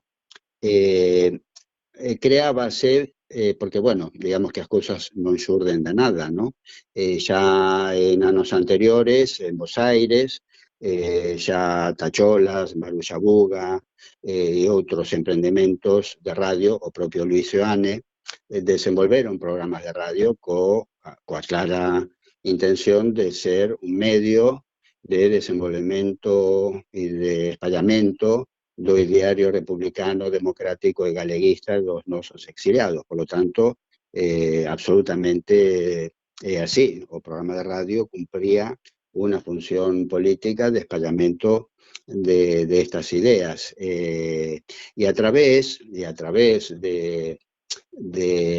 do programa de radio, ti sabes que ás veces, bueno, un medio pode servir de cobertura, de paraugas, para outras actividades subalternas, como pode ser a política, en este caso. Por lo tanto, digamos que o programa de radio serviu para manter vivo a chama do galeguismo, do republicanismo e a convicción posta na recuperación democrática de Galicia e de España, obviamente. O documental, o tráiler do documental estrease en Galicia o día 3 de setembro, coincidindo co 75 aniversario das primeiras emisións. Despois será levado tamén, supoño, a Uruguai, non? Sí, estamos preparando o acto. Aínda non temos data certa porque, bueno, eu teño problemas coa miña xenda, eles están centrados tamén, polo tanto, no acto central que vai a ser ao redor do 3 de setembro, así que seguramente fagámoslo na segunda quincena do mes próximo. E logo, bueno, estou organizando outras proxeccións en Santiago, en Lugo, en outros ámbitos que están directamente relacionados cos lugares de orixe ou ben dos fundadores ou ben de persoas importantes na trayectoria do Sempre en Galicia, como é o caso de Carballo, lugar de nacemento de Toni de Seares, que leva máis de 35 anos dirixindo o programa de radio. Efectivamente, pois Xan Leira, parabéns por ese traballo. Estamos desexando xa poder visionar Sempre en Galicia, voz e pensamento galeguista na emigración. Moitas grazas e grazas por compartilo con nos. Unha aperta. Por favor, un cariño e moitas grazas pola túa parte de poder facilitarme o espallamento deste novo emprendemento.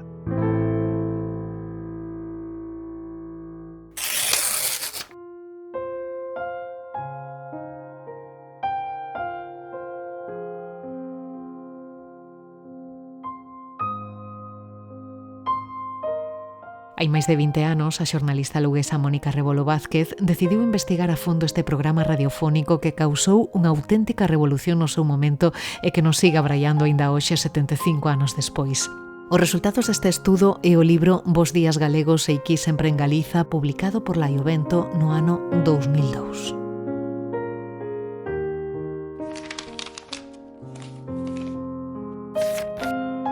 Pertencemos a un pobo emigrante.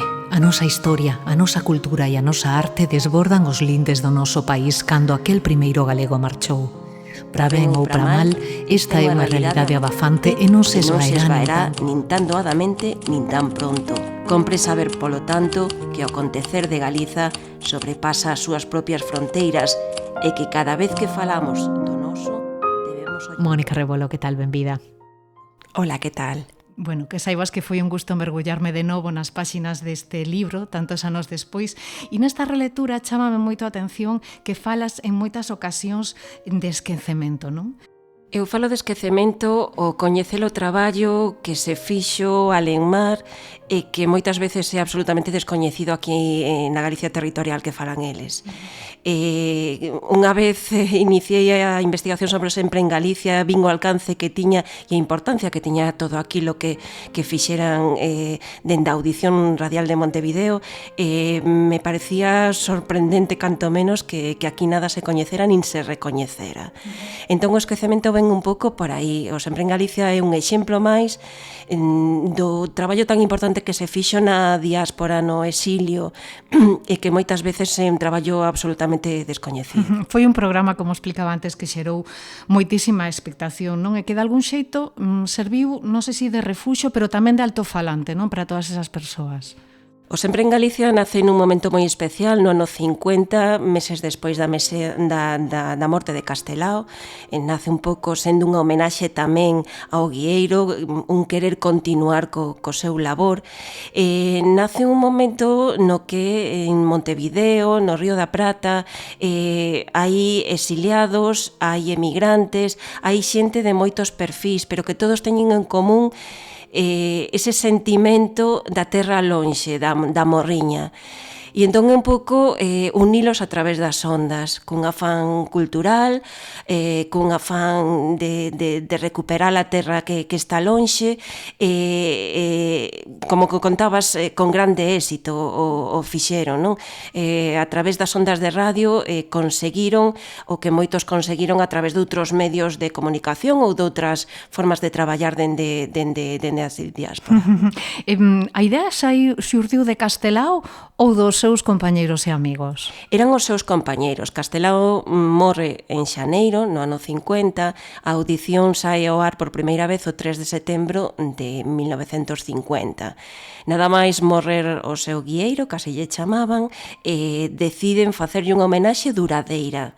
E a min o que aínda me abraia hoxe é como aqueles homes que nada tiñan que ver coa radio, nin formación ninguna neste sentido, deciden que a homenaxe duradeira que llevan facer a Castelao ten que ter forma de radio, ten que ter forma de audición radial.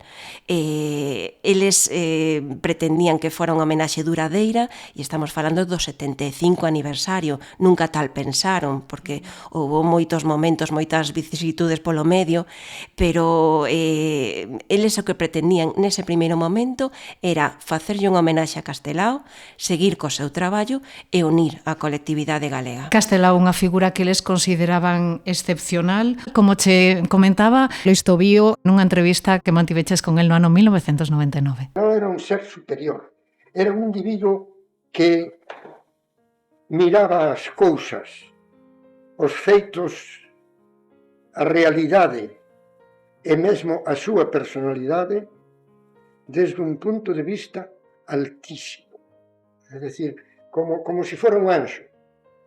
Toda idea, toda iniciativa, toda cousa que Castelao pensase, suxerise, dixese e demais, era aceptada, pero sin condicións, porque todo o mundo sabía que aquel era un santo. Irradiaba grandeza, dignidade, humanidade. Que significaba para eles Castelao? Pois Castelao era referencia cultural, intelectual, política con Galicia. Castelao desenvolveu un importante labor no Río da Prata, soubo rodearse dun equipo de xente que xa vemos despois continuou o seu labor, e era unha persoa polo que conta xente que o tratou pois especial, con aura especial, un semideus me dixeron algunhas veces, non?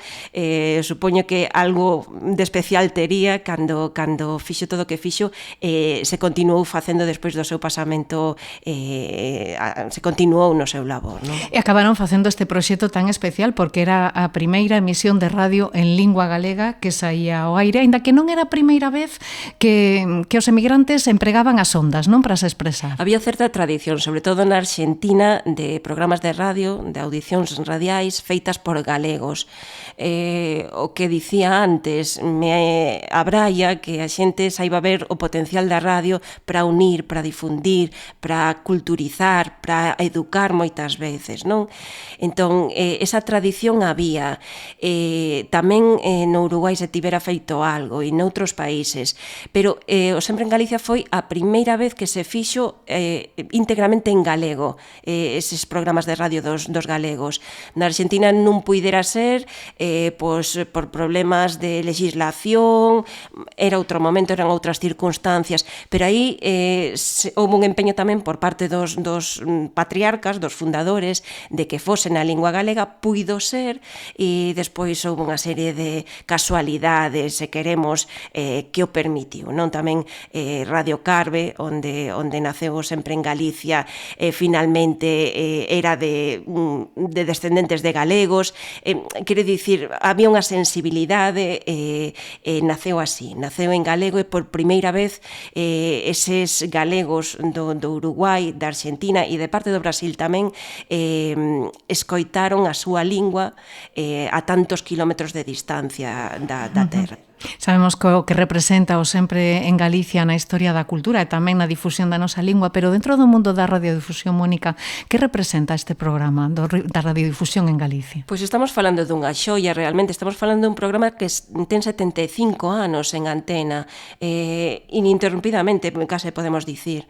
Xa digo, houve momentos de todo tipo, houve momentos políticos do máis diverso, aquí e ali, momentos de dificultades económicas tamén, momentos nos que se dubidou da remuda xeracional, de se podía haber xente que retomase, que seguise con ese programa de radio. Entón estamos falando de un supervivente nas ondas radiofónicas. É radio feita en galego, por galegos, con contido, porque outras veces se tiña feito música nada máis, e contidos un pouco máis lixeiros, pero Sempre en Galicia tivo e ten contido, e me gusta dicir que o Sempre en Galicia ten un pasado enorme e ten futuro tamén. Eu creo que a estas alturas xa así. A lástima de todo isto, a mágoa é pois o que falábamos no primeiro momento, que non se saiba máis aquí, que non haxa ese recoñecemento dende o punto de vista radiofónico, cultural tamén, que a xente non saiba do Sempre en Galicia aquí. Crees que os seus fundadores e colaboradores imaginaron algunha vez que chegarían ata aquí, 75 anos despois? Moitas veces se me pasou ese pensamento pola cabeza.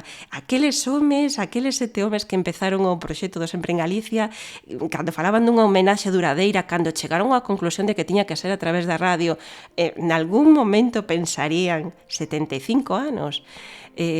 Cando se cumpriron os 50, eu estaba moi ligada a eles, acababa de estar por ali, se fixeron cousas para conmemorar ese momento, e 50 anos xa era unha cousa un pouco xa fora de todo o que se podía imaginar, non?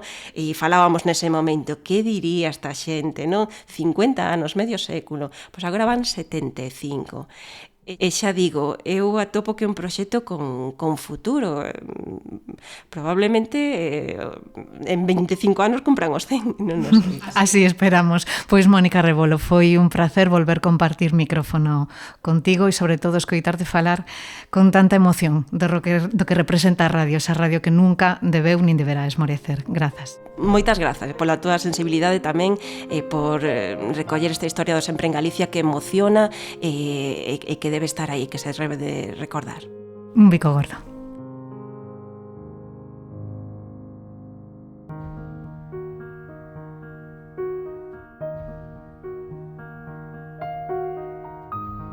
Pois ata aquí chegamos. Grazas a todos e todas por acompañarnos neste capítulo especial dedicado ao 75 aniversario da primeira emisión radial do Sempre en Galicia e tamén ao inicio dos trámites para declarar o Pazo de Meirás como lugar de memoria. No vindeiro episodio falaremos do segundo dos enclaves escollidos polo Goberno en Galicia para declarar o lugar de memoria. Falamos da illa de San Simón.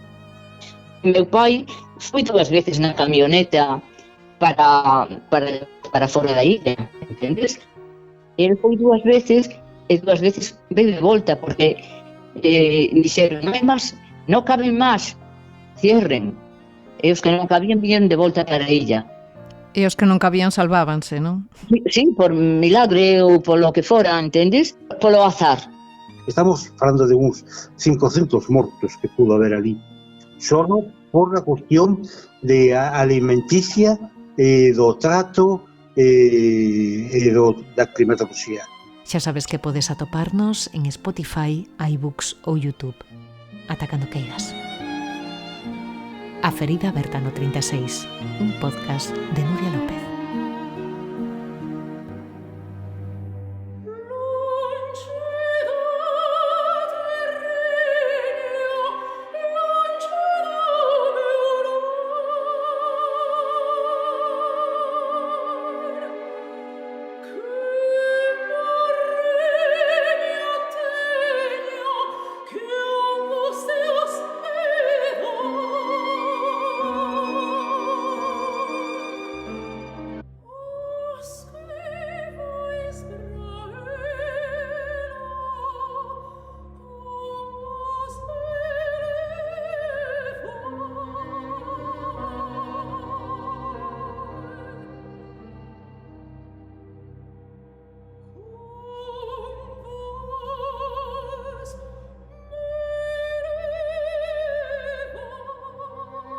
A ferida aberta no 36, un podcast de Nuria López.